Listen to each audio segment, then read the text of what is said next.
morphogenetic fields and the collective unconscious and the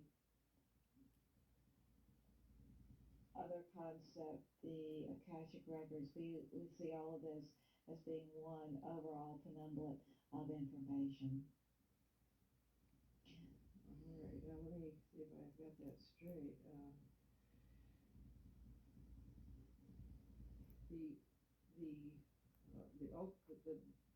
You would say the ultimate truth is synonymous with universal mind. Yes. And also universal knowledge. Those would all be. Yes, we are concerned with universal knowledge being the same as the universal mind, because although in your mind it is, to others they would equate it with the collective unconscious, which does house everything. The collective unconscious houses those concepts of good and evil, of various demon forms, of all the things that we know that can be dissolved. So it is important to distinguish between yes, the collective unconscious and these other. Yes, it is. Right. And let's see. I guess I'm seeing a two-way flow here, and I want to check out that's accurate. That one can expect that the original source has put into this one pool called the ultimate truth or the universal mind, all of that content, and that the collective unconscious, the content of the collective unconscious is coming instead from man. Is that a way to think about it? That is one way to think about it, although it does house the ultimate truth also. When you're dealing with the collective unconscious, though, we primarily think of it as coming from man and man's consciousness and going back and forth between those that are human. There are ultimate truths, again, we stress, within the collective unconscious, but there are also distortions within the collective unconscious because man has chosen to believe some of these distortions.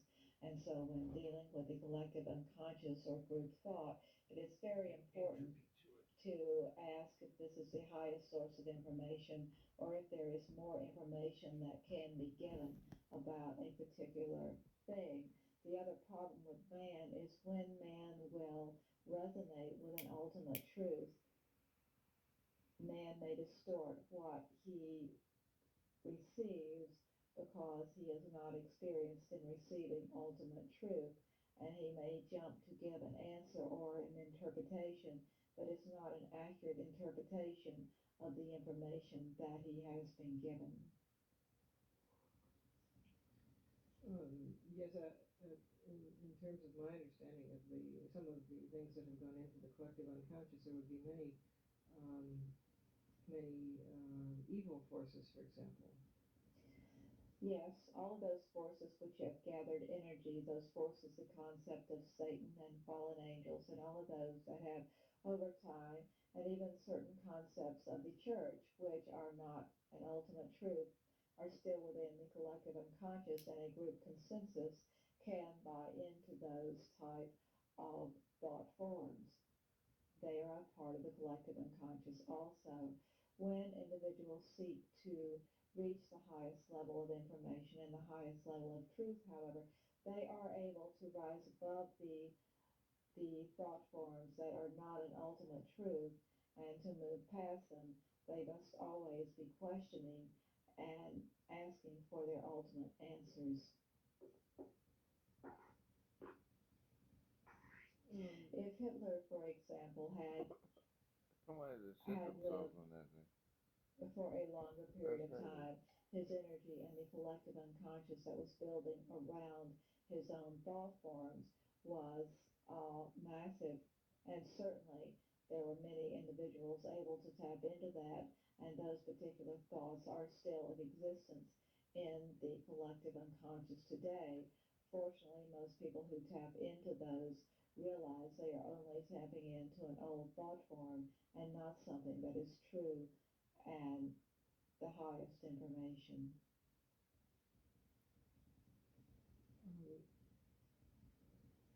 How much of the universal truth is it possible for us to know, and while we're still in physical existence. To not give you a cliche and to not be barren about the answer, to say that you will know as much as you are ready for seems trite. It is possible for a man to know much, much more than he does at the present time. All he has to do is to have the desire and to move away the block that inhibits his beliefs. Ultimately, the only thing that is blocking man's mind and concept of the universal truth is his own belief system, which must be constantly broken down and looked at again and again. The ultimate truth is truly magical and is truly something to behold. It is too good to be true. Another cliche. It is too good to be true. And man, no matter how highly evolved he is, finds it difficult to believe in all that the ultimate truth is. Many of the Eastern Indian mystical prophets and wise men were very close to much of the ultimate truth, although in some ways their own past religions bound them to the planet and hindered them from knowing all that there was to know and all that there was to garner.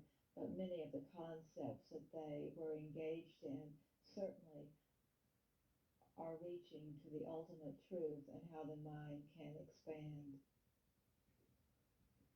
In a way, it's easy for us, I think, to accept a limitation on ourselves, suggesting that there are many things we are incapable of understanding at this in this physical existence. This is true. It is done as a protection, but it need not be. It also takes away responsibility of control from humans. If humans feel there are things that they cannot understand or grasp with, they do not have to worry about the amount of control that they have over their own existence. But it suggests you're suggesting that there is no limit on our ability to well, perhaps ability is wrong, but there's no limit as far as knowledge is concerned that we may not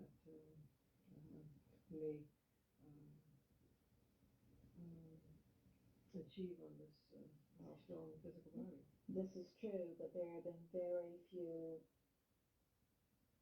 creations in human form that have realized the ultimate existence and the ultimate knowledge. Many of your great prophets came close.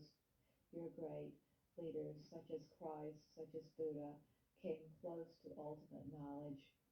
But still, as long as they were in the body, they placed their own limitation on just how much they knew, being apart from the universal truth or the God Father, whatever they wish to define the universal source as being. Once out of physical body, then, is there typically a gradually increasing knowledge of this ultimate truth? Yes, this is exactly correct. It is very gradual. Once out of the body, you know much more than you did in the body, and you marvel at how you could have missed it when you were there in physical form. But it is a gradual awakening even when you're out of body, as you are drawn toward the universal truth and the perfection that lies there. Would you say that you are at your level of development in touch with all of the ultimate knowledge? No, I would not. I would say that I am in touch with a large part of the ultimate knowledge. My feeling is that when you totally encompass the ultimate knowledge, you're back merged as one with the Creator.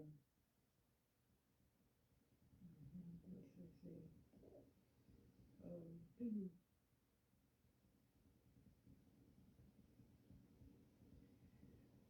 I'd like to go back to the beginning of our discussion here, in which we're talking about the concept of time in relation to this, were you using time simply there to give an analogy to us, or is there some more direct connection with the time phenomenon? It was, in part ways, an analogy, but also there is a connection there with everything happening simultaneously. This is one of the concepts that those on the planet have difficulty working with, that everything that has happened It's already to happened. you is It's going to always happen. taking place It's up to you simultaneously and your magnetic at many moment of what different you wish to see and locations, perceive, and the and that probability thus of what the you change. concept of time is just something that cannot be explained. It was important to break out of the old concepts of time and into a new modality about which we could further discuss the concept Sitting here of no time. and also sitting in prison at Yes, the one same of the time. That should be reasons I think that the notion of simultaneous events is difficult for us is that we are so used to thinking in terms of evolutionary concepts, in which each stage leads to a logical next stage. consciousness Can raised you speak to that? vibration. It is more of each stage. Let us look at each stage more as a stage of consciousness rather than a stage of moving Like from looking at amoeba mapping to tools. man, so to speak. For even within the amoeba, there is all consciousness and all knowledge that is in the universe. The same is true within man. The same is true within each cell of man's body. There is housed all knowledge of everything that is and everything that will be. In fact, within man himself, there is more air and space than there is human mass. Just as we look at a cell or we look at the atom and the nuclei of the atom. When we are trying to begin the concepts Of dowsing at Kathy, rest in peace, for passing away just earlier this month in April. And seeing in her douse before when she was alive and helping her get her ether back, because you're mostly space. And with that understanding of why I fixated on that so much for trying to get that to you. We got to change this. But something's going on. Something has pushed into the cup. And it's feeling that space.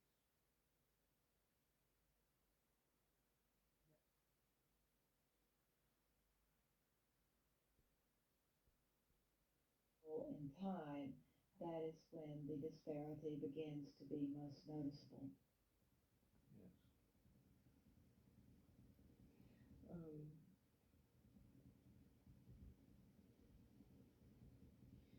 When we think of something like, I'm still trying to tie the our thoughts about evolution on the physical plane into this, and wondering the extent to which the evolution of the physical forms on the Earth. What culture anthropologists study flint napping and so forth from tool working, because it shows what the left relationship hand, right between hand, that and the right hand the hemisphere, universal mind or the full collective It unconscious. was an hemisync expanding use of consciousness, the imagination. evolution of physical forms, much as if you were to go to a place much like the Grand Canyon and look at the fossils there along the walls of the Grand Canyon as you see evolution taking place. It is all a matter of the evolution of consciousness and expanding more and more, and the need for consciousness to ultimately move into a form that could, as we said, reflect back upon itself more so than at the amoeba stage.